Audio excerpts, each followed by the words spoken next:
The fading sun painted the Colorado sky in streaks of gold and crimson, as Sophia Adams stood at the back of the small wooden church, her wedding dress rustling softly against the rough-hewn floorboards. Her heart hammered against her ribs, not with the joyful anticipation a bride should feel, but with dread that threatened to choke her. Through the thin walls, she could hear the murmurs of the small gathering barely 20 people from the mining town of Silver Creek, who had come to witness her marry Edmund Blackwell, the wealthy mine owner who was old enough to be her father. It was 1876, and at 22, Sophia knew she was fortunate to have such a prospect. At least, that's what her uncle had repeatedly told her since arranging the match 3 months ago. Following her parents' deaths from fever last winter, she'd been sent to live with her only remaining relative, who viewed her as nothing more than another mouth to feed. "5 minutes, Miss Adams," the pastor's wife said, poking her head through the door. Her eyes softened with something that looked suspiciously like pity. "The groom is getting impatient," Sophia nodded, unable to speak past the lump in her throat. When the door closed, she moved to the small, cracked mirror in the corner. Her reflection showed a young woman with wide hazel eyes that seemed too large for her face. Her chestnut hair had been painstakingly arranged in an elaborate updo with small white flowers woven throughout. "You can do this," she whispered to herself. "You must."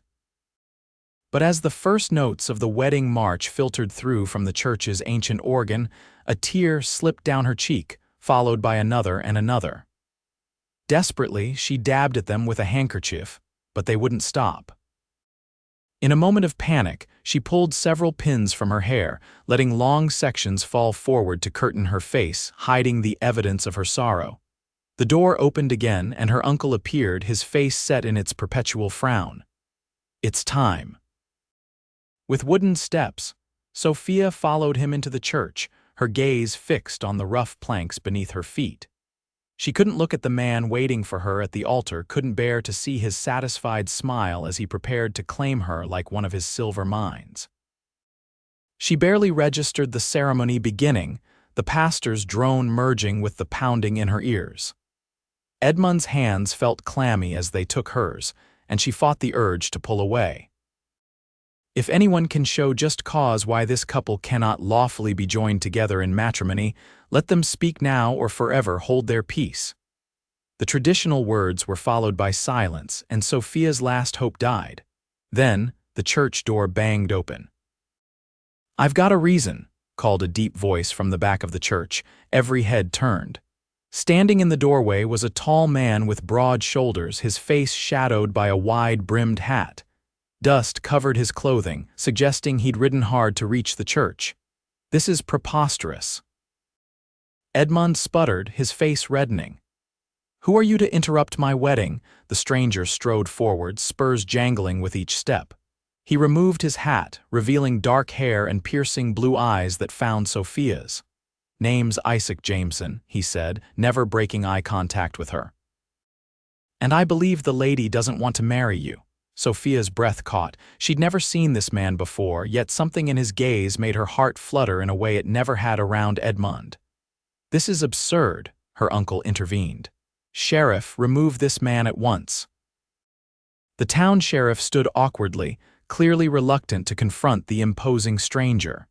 "Now, Isaac, I don't know what game you're playing, but no game, Sheriff," Isaac said firmly. "Just asking the lady a simple question." He took another step forward, his eyes still locked with Sophia's. "Miss, do you want to marry this man?" A hush fell over the church. Edmund's grip on her hand tightened painfully, and her uncle's glare burned into her back. For 22 years, Sophia had done what was expected of her, had been the dutiful daughter and niece. She'd never spoken against her uncle's arrangement, never openly rebelled, but something about the stranger's direct question, about the kindness in his eyes, broke something loose inside her. "No," she whispered, then louder. "No, I do not," gasps echoed through the small church. Edmund released her hand as if burned. "You ungrateful girl," her uncle spat. "The lady's made her choice," Isaac said, moving to stand beside Sophia. "I suggest you respect it." Edmund's face contorted with rage. "You can't just barge in here but Sophia wasn't listening anymore. With trembling fingers, she unpinned the veil from her hair and placed it on the altar. Then, gathering her skirts, she turned and walked steadily toward the door, past the shocked faces of the townspeople. Isaac followed, pausing only to address the stunned gathering. "Folks, my apologies for the disruption. Good day to you all." Outside, the late afternoon sun momentarily blinded Sophia. She stood on the church steps, suddenly uncertain. She just rejected the security Edmund offered, meager as it was, and now had nowhere to go, nothing to her name. Isaac emerged behind her. "You all right, miss?" She turned to face him, her hair still partially covering her face, concealing the tears that continued to fall. "Why did you do that? You don't even know me." His expression softened. "I was riding by and saw you through the window." "A bride shouldn't look like she's heading to her execution." He paused. "I've got a ranch about 10 miles north. My sister lives there too. You could stay with us until you figure things out." "You do that for a stranger?" Sophia asked, disbelieving. "Out here, folks have to look out for each other," he replied simply. Then, with gentle fingers, he reached up and carefully brushed her hair away from her face. His thumb softly wiped a tear from her cheek. A face this beautiful shouldn't be hidden away. Before she could respond, the church door burst open again. Edmund emerged, flanked by her uncle and the sheriff. "That's the man who robbed the Silver Creek Bank last month," Edmund shouted, pointing at Isaac. "Sheriff, arrest him." Isaac's expression hardened. "That's a lie and you know it." The sheriff looked uncomfortable. "There was a robbery, and the description matches you pretty close, Isaac." "I've been in Denver for the past 2 months, just got back yesterday," Isaac said evenly. "Plenty of witnesses can verify that." Edmund stepped forward menacingly. "The girl is coming with me. The arrangement with her uncle stands." "I'm not property to be arranged," Sophia said, finding her voice. "And I'm not marrying you."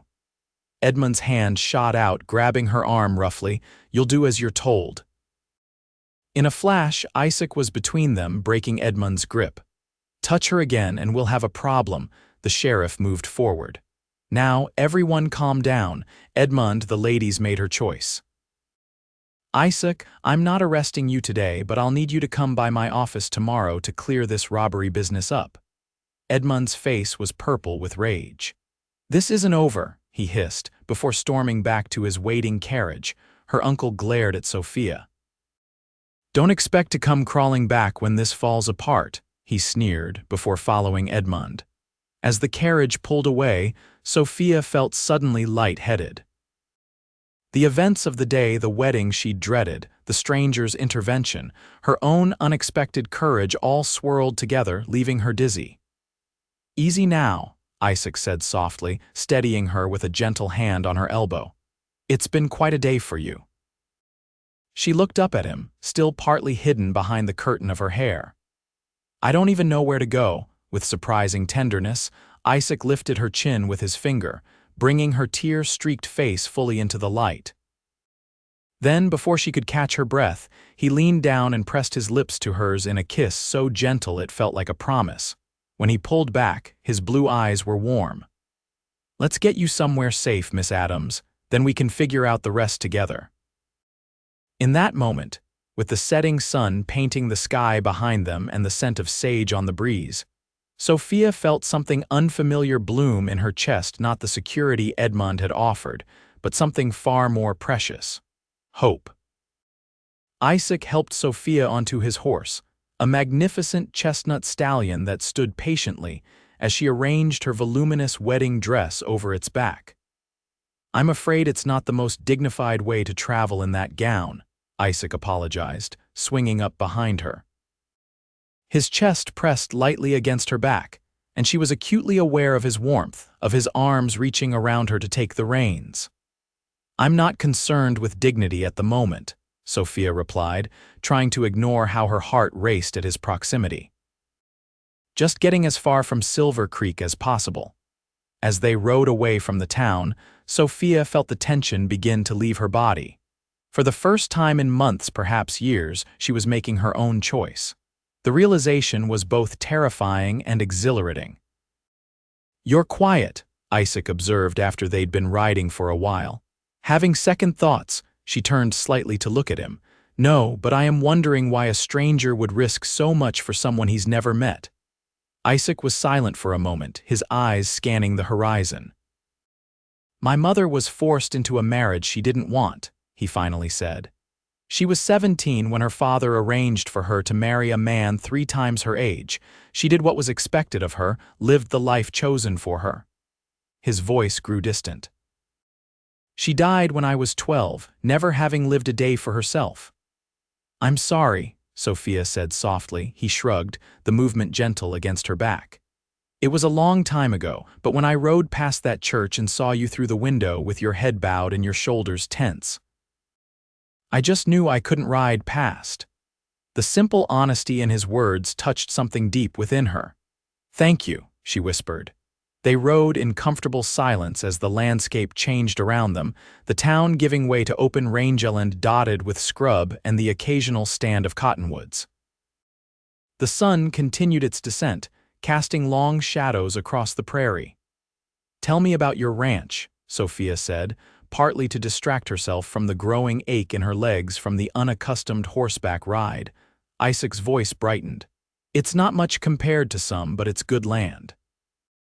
I've got about 60 head of cattle, a small horse breeding operation, and enough crops to keep us fed. My sister Rachel helps run things when I'm away on cattle drives. And your sister won't mind a stranger arriving unannounced." She felt his chuckle rumble against her back. "Rachel's been trying to marry me off for years. She'll probably start planning the wedding the moment she sees you." Sophia stiffened slightly, and Isaac immediately backtracked. "That was a poor jest, considering the day you've had. I apologize." "No, it's all right," she assured him, relaxing again. "It's just, I barely know what tomorrow will bring, let alone anything beyond that." His arms tightened fractionally around her in a gesture that felt surprisingly protective.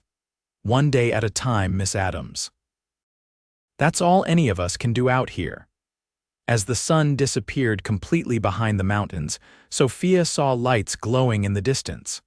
Soon, the outlines of buildings took shape: a large main house, a barn, several smaller outbuildings. A dog began barking, and a moment later a figure appeared in the doorway of the house, holding a lantern high. "Isaac, is that you?" a female voice called. "It's me, Rachel," he answered, guiding the horse to a stop near the house. "And I've brought a guest." Rachel Jameson stepped closer, raising her lantern to better see. She was a tall woman with the same striking blue eyes as her brother, her dark hair pulled back in a practical braid. Her expression changed from curiosity to surprise as she took in Sophia's wedding dress. "Isaac Jameson, what have you done now?" she asked, though there was more amusement than censure in her voice. Isaac dismounted first, then reached up to help Sophia down.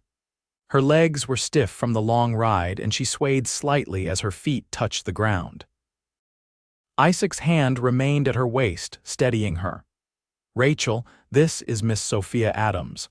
She was in need of assistance, and I offered her sanctuary here until she decides what she wants to do next." Rachel's shrewd eyes took in Sophia's tear-streaked face, the wedding dress, and her brother's protective stance. "I see," she said simply. Then, to Sophia's surprise, she stepped forward and took her hands. "You're welcome here, Miss Adams. Any friend of my brother's is a friend of mine." "Thank you," Sophia said, feeling overwhelmed by the kindness these strangers were showing her. "And please call me Sophia." "Well, Sophia, let's get you inside and find you something more comfortable to wear," Rachel said warmly. "You look about my size, and I'm sure you're eager to be out of that dress." As Rachel led her toward the house, Sophia glanced back at Isaac.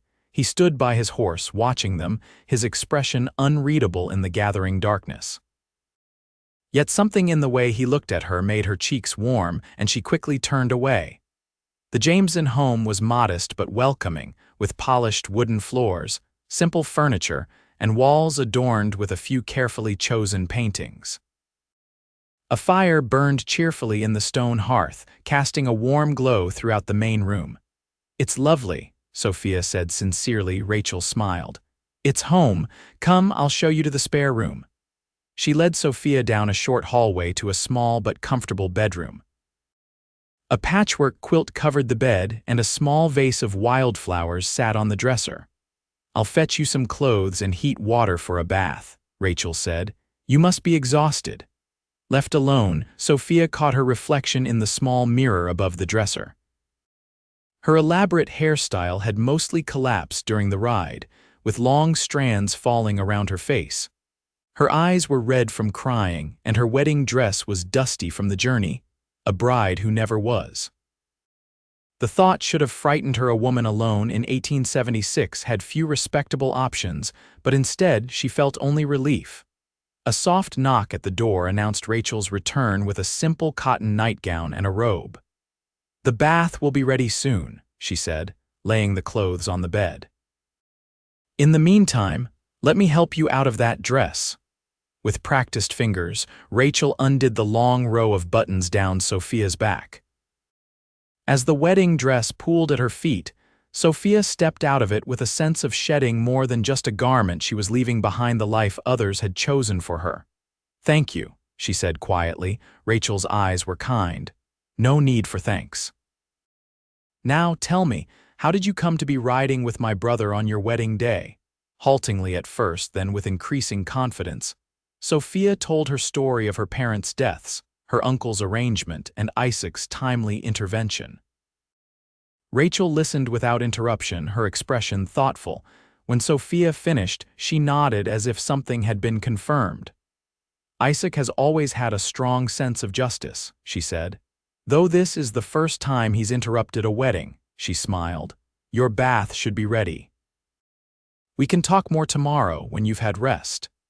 Later, bathed and dressed in the borrowed nightgown, Sophia sat on the edge of the bed, combing out her damp hair.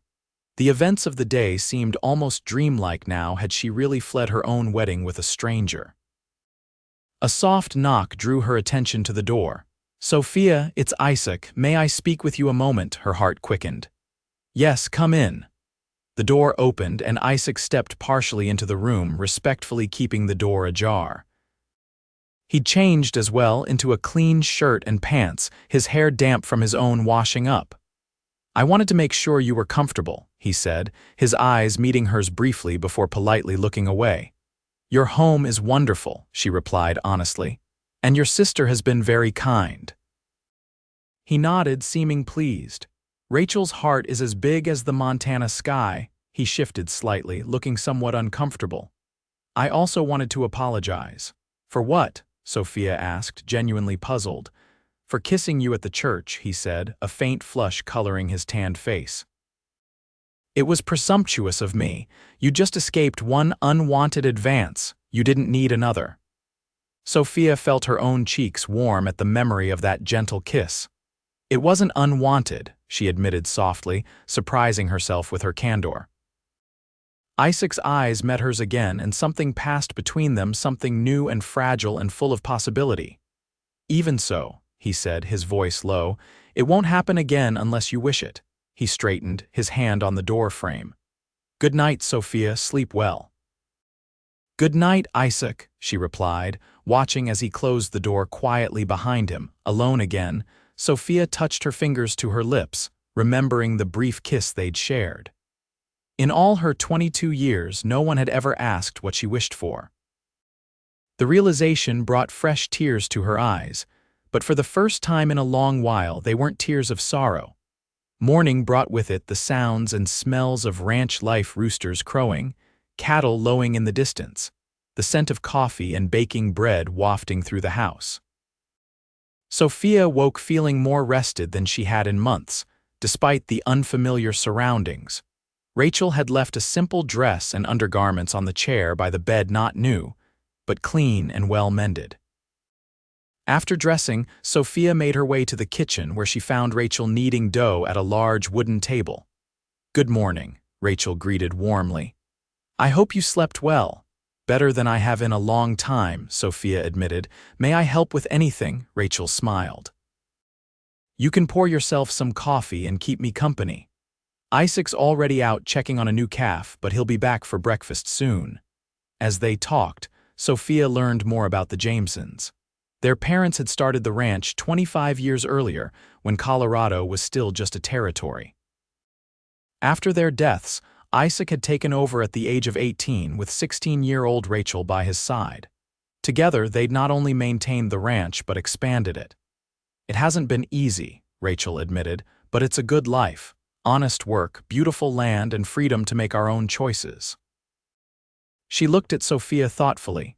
"Speaking of choices, have you given any thought to what you'll do next?" Sophia stared into her coffee cup. "I don't have many options. I have no family besides my uncle, no money of my own." "You could stay here for a while," Rachel suggested. "At least until you decide what you want." "I couldn't impose, it's no imposition," Rachel interrupted firmly. "We can always use another pair of hands, and I'd welcome the female company." She smiled. "Besides, I've never seen my brother look at anyone the way he looks at you." Sophia felt her cheeks flush. "We barely know each other." "Sometimes that's how it starts," Rachel said simply. She dusted flour from her hands. "Think about it. There's no rush to decide." The kitchen door opened then, and Isaac entered, bringing with him the scent of fresh air and leather. He stopped short when he saw Sophia, his expression warming. "Good morning," he said, removing his hat. "I hope you slept well." "Very well, thank you," Sophia replied, suddenly shy under his gaze. "The new calf is doing fine," he told Rachel, moving to wash his hands at the basin. "And I checked the fences on the north pasture, all secure." The domestic scene was so normal, so peaceful, that Sophia felt a lump form in her throat. This was the kind of life she'd always wanted: simple, honest, shared with people who cared for each other. "I was just telling Sophia she's welcome to stay with us for as long as she likes," Rachel said, giving her brother a meaningful look. Isaac's eyes found Sophia's. "You are welcome here," he said quietly, "for as long as you wish." The sincerity in his voice made her heart flutter. "Thank you," she managed. "I'd like to stay, at least for a while." Rachel beamed. "Wonderful. Now, let's eat before the biscuits get cold." Over breakfast, Isaac explained that he needed to ride into town to speak with the sheriff about Edmund's false accusations. "I don't want that hanging over my head," he said, buttering a biscuit. "And I need to send a telegram to some friends in Denver who can vouch for my whereabouts during that bank robbery." "Do you think Edmund will cause trouble?" Sophia asked anxiously. Isaac's expression turned serious. "He strikes me as a man used to getting his way. But don't worry, the sheriff is a fair man and I've known him for years. He'll sort it out." "I'll go with you," Sophia decided suddenly. "I should explain my part in all this." "That's not necessary," Isaac began, but Sophia shook her head. "Yes, it is. I won't hide away while you face questions because of helping me." Isaac studied her for a moment, then nodded. "All right, we'll leave in an hour." The ride to town was shorter than it had seemed the previous evening. Perhaps because this time, Sophia was riding her own horse, a gentle mare named Daisy that Rachel had said was perfect for beginners. As they approached Silver Creek, Sophia felt her anxiety return. What would people say about her fleeing her wedding? What if they encountered Edmund, or her uncle Isaac seemed to sense her unease? "We don't have to do this today if you're not ready," he said. Sophia straightened her shoulders. "No, I'm ready." The sheriff's office was a small building on the main street. As they tied their horses to the hitching post, Sophia noticed people watching them curiously. News traveled fast in small towns. Everyone would know about yesterday's events by now. Sheriff Miller was a weathered man in his 50s with kind eyes and a no-nonsense manner. He looked up from his desk as they entered. "Isaac," he greeted, then nodded to Sophia. "Miss Adams, I was wondering when you two would show up." "I understand there are some accusations I need to address," Isaac said, getting straight to the point. The sheriff leaned back in his chair. "Edmund Blackwell was in here first thing this morning, claiming you robbed his bank last month and kidnapped his bride." He raised an eyebrow. "Care to tell me your side?" While Isaac explained about his time in Denver and offered names of people who could verify his whereabouts, Sophia gathered her courage. When he finished, she stepped forward. "Sheriff Miller, I went with Mr. Jameson willingly," she said firmly. "He didn't kidnap me or force me to do anything. He simply offered me a choice when I thought I had none." The sheriff studied her face. "And what about before that? Were you going to marry Blackwell willingly?" Sophia hesitated, then decided honesty was best. "My uncle arranged the marriage after my parents died. I felt I had no other options." Sheriff Miller nodded slowly. "I figured as much. Never did seem right, a young lady like you marrying a man like Blackwell." He looked at Isaac. "I'll wire your contacts in Denver, but between us, I never believed you were behind that robbery. The descriptions never quite matched, and you're not the type." Relief washed over Sophia. "So Isaac won't face charges?" "Not for the robbery, assuming his alibi checks out," the sheriff confirmed. "As for the kidnapping accusation," he looked at Sophia, "seems to me a woman has the right to change her mind about getting married, even at the last minute." "Thank you, Sheriff," Isaac said, extending his hand. As they shook, the sheriff added, "Just be careful. Blackwell's not a man who takes kindly to losing, especially in public." His eyes shifted to Sophia, "And he seemed particularly upset about losing you, Miss Adams." Outside, the midday sun was bright, and Sophia squinted as her eyes adjusted. "That went better than I expected," she said. Isaac nodded, but his expression remained serious. "The sheriff's right, though. Edmund Blackwell isn't going to let this go easily." "What can he do?" Sophia asked. "He has no claim on me." "Men like him believe they own whatever they want," Isaac said grimly. "We should head back to the ranch." As they untied their horses, a voice called out from across the street. "Miss Adams!" Sophia turned to see Mrs. Peterson, the shopkeeper's wife, hurrying toward them. The older woman had been kind to Sophia since her arrival in Silver Creek, often slipping extra items into her purchases when her uncle wasn't looking. "Mrs. Peterson," Sophia greeted cautiously. "I'm so glad I caught you," the woman said, slightly breathless. "I wanted to give you this." She pressed a small package into Sophia's hands. "It's not much, just some fabric scraps, thread, and a few other odds and ends. I thought you might need them wherever you're going." Touched by the unexpected kindness, Sophia impulsively hugged the woman. "Thank you." Mrs. Peterson patted her back. "You be careful, dear. Mr. Blackwell was in the store this morning asking questions about you and Mr. Jameson." She lowered her voice. "He seemed very angry." Isaac stepped closer protectively. "Thank you for the warning, madam." As they rode away from town, Sophia felt Isaac's eyes on her. "What?" she asked. "You have friends here," he observed. "People who care about you." She glanced back at the town. "I suppose I do. I never realized." "It's easy to feel alone when you're trapped," Isaac said quietly. "But you're not alone anymore, Sophia." The simple declaration warmed her more than the summer sun. As they rode side by side across the rolling prairie, Sophia felt something shifting inside her, the first fragile beginnings of belonging. Over the next 2 weeks, Sophia settled into life at the Jameson Ranch. Rachel taught her basic household skills she'd never learned under her uncle's roof, cooking beyond the simplest dishes, preserving fruits for the winter, even how to make soap from rendered fat and lye. In the evenings, they would sit on the porch, watching the sunset paint the sky in spectacular colors. Sometimes Isaac would join them. Sometimes he'd be out checking the herd or mending fences until dark. But no matter how late he returned, he always sought Sophia out, if only to wish her good night.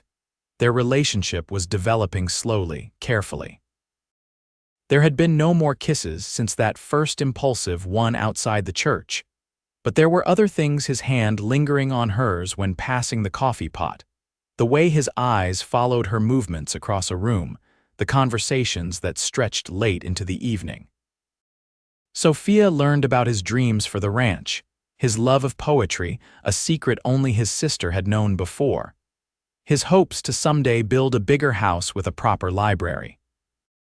In turn, she shared with him her own long-buried dreams to learn to paint, to perhaps one day teach in a small school, to have children she could raise with love and freedom. It was during the 3rd week that everything changed.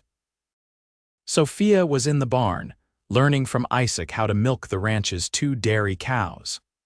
The morning was warm, the barn filled with the sweet smell of hay and the rhythmic sound of milk hitting the pail.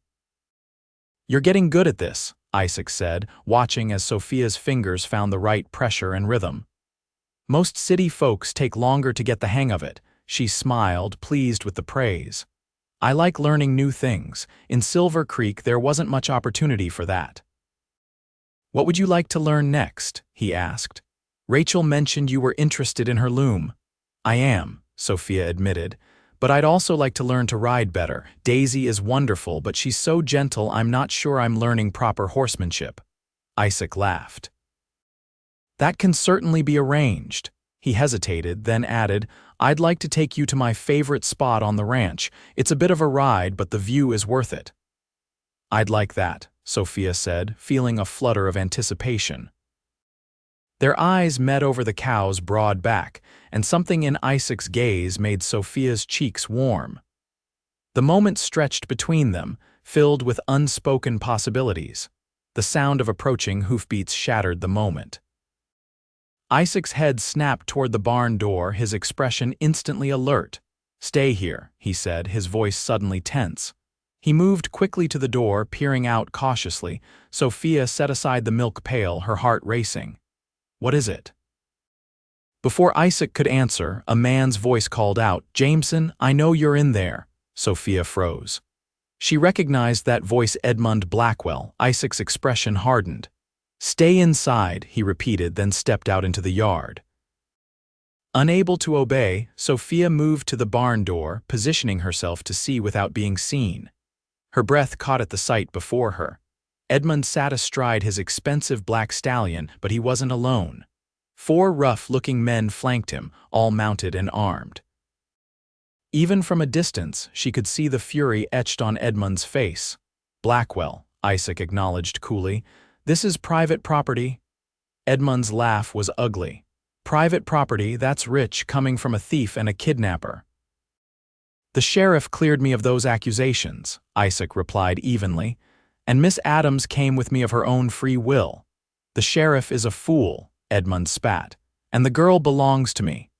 Sophia's hands clenched into fists at his words. How dare he speak of her as if she were property? "No one belongs to you, Blackwell," Isaac said, his voice dangerously quiet. "Now I suggest you and your friends leave my land." One of the men with Edmund shifted in his saddle, his hand moving toward the gun on his hip. Sophia bit back a cry of warning. "I came for what's mine," Edmund said, his eyes scanning the yard. "Where is she?" "Gone," Isaac lied smoothly. "I took her to the stagecoach yesterday. She's halfway to Denver by now." Edmund's face contorted with rage. "You're lying." "Maybe," Isaac conceded with a shrug. "But you won't find out by trespassing on my property. Now leave before this gets ugly." For a terrible moment, Sophia thought Edmund would order his men to attack. Instead, he leaned forward in his saddle. "This isn't over, Jameson. The girl was promised to me, and I intend to claim her." His eyes narrowed. One way or another. With that ominous threat, he wheeled his horse around, his men following as they galloped away from the ranch. Isaac remained standing in the yard until they were out of sight, then hurried back to the barn. "We need to get to the house," he said urgently. "Rachel should be warned." Inside the house, Rachel listened gravely as Isaac recounted the confrontation. "He won't stop, will he?" Sophia asked quietly when he finished. Isaac exchanged a look with his sister. "Men like Blackwell don't give up easily," he admitted. "Especially when their pride is wounded." "I should leave," Sophia said, the thought tearing at her heart even as she voiced it. "I'm putting both of you in danger by staying." "Absolutely not," Rachel said firmly. Isaac moved to Sophia's side, taking her hands in his. "Running won't solve this," he said gently. "Blackwell has money and connections. If he's determined to find you, he will." "Then what can we do?" Sophia asked, fighting back tears of frustration. Isaac's expression was resolute. "We stand together, we protect what matters." His eyes held hers. "And you matter, Sophia, to both of us." The simple declaration made her breath catch. "I don't want either of you hurt because of me." Some things are worth fighting for, Isaac said softly. Then, with a gentle touch, he brushed a strand of hair from her face, tucking it behind her ear. Some people are worth fighting for. Rachel cleared her throat, breaking the moment. We should prepare, just in case Blackwell decides to come back with more men. They spent the rest of the day in tense preparation, checking weapons, securing doors and windows, discussing what to do if Edmund returned. When night fell, Isaac insisted on taking the first watch while the women tried to sleep. Unable to rest, Sophia eventually got up and found Isaac sitting on the porch, rifle across his knees, staring out into the darkness. "You should be sleeping," he said without turning. "I couldn't," she admitted, wrapping her shawl tighter around her shoulders against the night chill. She sat beside him on the porch step. Neither could Rachel. "She's checking all the windows again." Isaac smiled faintly. "My sister never could sit still when she's worried." They sat in companionable silence for a while, listening to the night sounds, crickets chirping, an owl hooting in the distance. "I never thanked you properly," Sophia said eventually. Isaac glanced at her. "For what?" "For giving me a choice that day at the church. For seeing me when no one else did." She looked down at her hands, twisting in her lap. "My whole life I've done what was expected of me. I never thought I had the right to want more, to choose my own path." "Everyone has that right," Isaac said quietly. "Though not everyone gets the chance to claim it," Sophia nodded. "When my parents were alive, they talked about me having choices, maybe even going to a women's college back east, but after they died and I went to live with my uncle." She shook her head. "He made it clear that my only value was in who I could marry." Isaac's hand covered hers, stilling their restless movement. "Your uncle was wrong," he said firmly. "You have value beyond measure, Sophia Adams." She looked up, meeting his gaze in the moonlight. What she saw there, admiration, respect, and something deeper, something that made her heart race, gave her the courage to ask, "Why haven't you kissed me again?" Since that day at the church, Isaac's eyes widened slightly at her directness, but he didn't look away. "I promised I wouldn't unless you wished it," he reminded her. "And I wanted to give you time to know your own mind without pressure." "And if I told you I do wish it," Sophia asked softly, "that I've thought of little else for weeks." In the silver moonlight, she saw his expression shift, warming like the sun breaking through clouds. Slowly, he set the rifle aside and turned to face her fully. "Then I would say I've been a fool to wait so long," he murmured, his hand coming up to cup her cheek. This time when their lips met, it wasn't the gentle, questioning kiss of that first day. This was deeper, surer, a kiss between two people who had come to know and care for each other. Sophia felt herself respond with a passion she hadn't known she possessed, her hands reaching up to tangle in his hair. When they finally broke apart, both breathing rapidly, Isaac pressed his forehead to hers. "I'm falling in love with you, Sophia Adams," he confessed. "I think I started falling that very first moment I saw you in the church, trying so bravely to hide your tears." Joy surged through her at his words. "And I love you, Isaac Jameson," she whispered back. "You gave me a choice when I thought I had none, and now I choose you. Not because I have to, but because I want to, with all my heart." He kissed her again, and in that moment, the threats and dangers waiting in the darkness seemed distant and unimportant. All that mattered was this man, this feeling, this choice she had made freely. A discreet cough from the doorway startled them apart. Rachel stood there, an amused expression on her face despite the rifle in her hands. "Sorry to interrupt," she said, not sounding sorry at all, "but I thought I heard riders coming up the north road." Isaac was instantly alert, reaching for his own rifle. "How many? Can't tell yet," Rachel replied, "but it sounds like more than before." Sophia's heart sank. They all knew who it would be. "Get inside, both of you," Isaac ordered, his tone brooking no argument. "Barricade the door. If anything happens to me, there's a trapdoor in the pantry that leads to a root cellar. You can hide there." "I'm not hiding while you face them alone," Rachel said firmly. "Neither am I," Sophia added, lifting her chin. Isaac looked at them both, frustration and pride warring in his expression. Before he could argue further, the sound of approaching horses grew louder. "At least get behind cover," he compromised, positioning himself on the porch with a clear view of the approaching riders. In the moonlight, they could make out at least 8 men following Edmund Blackwell toward the ranch house. All were armed, their intentions clear.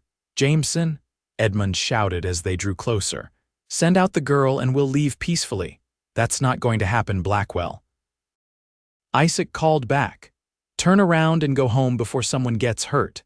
Edmund's response was to fire a shot into the air. "Next one won't be a warning." Sophia felt sick with fear, not for herself, but for Isaac and Rachel. This confrontation was because of her, and if either of them were harmed. "I should go out there," she whispered to Rachel. "I can't let them hurt you or Isaac because of me." Rachel's grip on her arm was like iron. "Don't you dare," she hissed. "My brother would never forgive himself if you sacrificed yourself like that." Outside, the standoff continued. Edmund and his men had stopped about 50 yards from the house, just beyond the pool of lantern light from the porch. "I know she's in there, Jameson," Edmund shouted.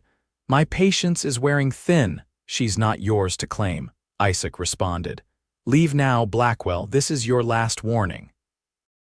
Sophia saw Edmund raise his hand, clearly preparing to signal his men to attack. Her heart hammered in her chest. They were outnumbered, and even with their skill with rifles, the odds weren't good. Then, from the darkness beyond Edmund's group, a voice rang out. "That's far enough, Blackwell." Everyone froze. Into the moonlight rode Sheriff Miller, flanked by at least a dozen armed men, some in deputy badges, others clearly townsfolk who had been deputized for the occasion. "What's the meaning of this, Sheriff?" Edmund demanded, though Sophia could hear the sudden uncertainty in his voice. "I could ask you the same thing," the sheriff replied calmly. "Looks to me like you're about to commit several serious crimes on the Jameson property." "I'm simply retrieving what's mine," Edmund insisted. "The girl was promised to me." "Miss Adams is a person, not property," Sheriff Miller said, his voice hardening, "and she's made her choice clear." He nudged his horse forward. "Now, you and your men can drop those weapons and come peacefully, or this can get unpleasant real quick." For a tense moment, Sophia thought Edmund might actually order his men to fight. Then, with a curse, he lowered his gun. His men reluctantly followed suit. "This isn't over," he spat, glaring at the house. "Actually, it is," the sheriff replied. "You're facing charges of attempted assault, trespassing, and threatening with deadly weapons. I reckon that'll keep you occupied for a good while." He gestured to his deputies. "Take their weapons and escort them back to town." As Edmund and his men were being disarmed, Sheriff Miller rode up to the porch where Isaac stood. "You all right?" he asked. Isaac nodded, his rifle still at the ready. "How did you know to come?" the sheriff smiled slightly. "Mrs. Peterson overheard Blackwell recruiting men in the saloon. She sent her boy to fetch me right away." He shook his head. "Fool thought he could get away with attacking a respected rancher. Even his money won't buy him out of this mess." Relief washed over Sophia, so powerful she had to lean against the doorframe for support. It was over. Edmund would face justice, and they were safe. As the sheriff and his posse escorted Edmund and his men away, Isaac turned to find Sophia watching him from the doorway. Without a word, he crossed to her and pulled her into his arms. "It's over," he murmured into her hair. "You're safe now." Sophia clung to him, tears of relief and joy streaming down her face. They were safe and they were together, and for the first time in her life, she truly felt free. Rachel, ever practical, cleared her throat. "I'll put on some coffee," she said with a smile. "I think we could all use a cup after that excitement." Later, as the three of them sat around the kitchen table, the tension of the night gradually eased from their shoulders. Rachel was the first to stand, claiming exhaustion. "Don't stay up too late, you two," she said with a knowing smile as she headed to her room. Alone, Isaac took Sophia's hand across the table. "What happens now is entirely up to you," he said softly. "You're truly free to choose your path." Sophia's heart swelled with love for this man who continually put her freedom above his own desires. "My path is here," she said simply. With you, if you'll have me. Isaac's smile was like the sun breaking over the mountains. I'd like nothing more than to spend my life with you, Sophia Adams. He hesitated. But there's no rush. We can court properly, give you time to be sure, Sophia laughed, the sound full of joy and newfound confidence. Isaac Jameson, are you asking me to marry you or not? His eyebrows rose at her directness, then he laughed too. Yes, I suppose I am. Will you marry me, Sophia? Build a life with me here. Yes, she said without hesitation. Yes, with all my heart. 6 weeks later, on a perfect autumn day, Sophia stood once more in a wedding dress, this one made by her own hands with help from Rachel and the fabric Mrs. Peterson had given her. The small church in Silver Creek was filled with friends, real friends this time, people who had stood by them against Edmund, who had welcomed her into their community. As she waited at the back of the church for the music to begin, Sophia felt a momentary flutter of nerves. What if having second thoughts? Rachel asked gently, adjusting Sophia's veil. No, Sophia said truthfully, just overwhelmed. I never thought I could be this happy.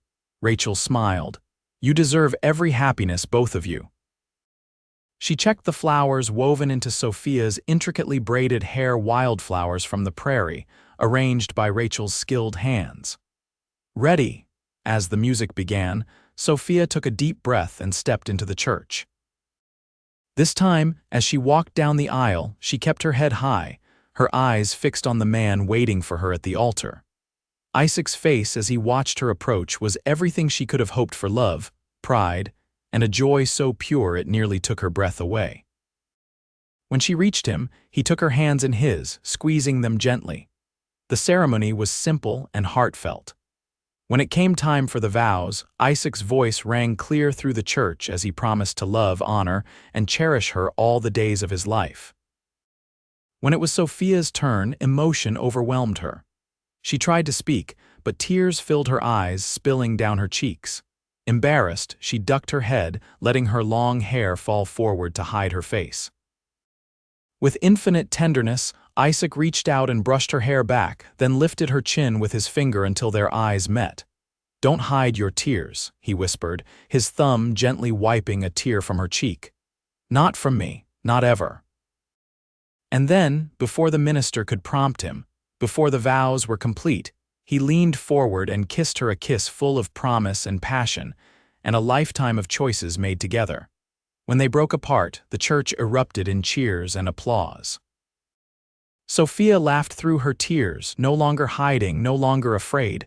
I love you, Mrs. Jameson, Isaac murmured against her lips. And I love you, Mr. Jameson, she replied, today and all our days to come. Hand in hand, they walked back down the aisle and out into the brilliant Colorado sunshine, where their future chosen freely and joyfully awaited them.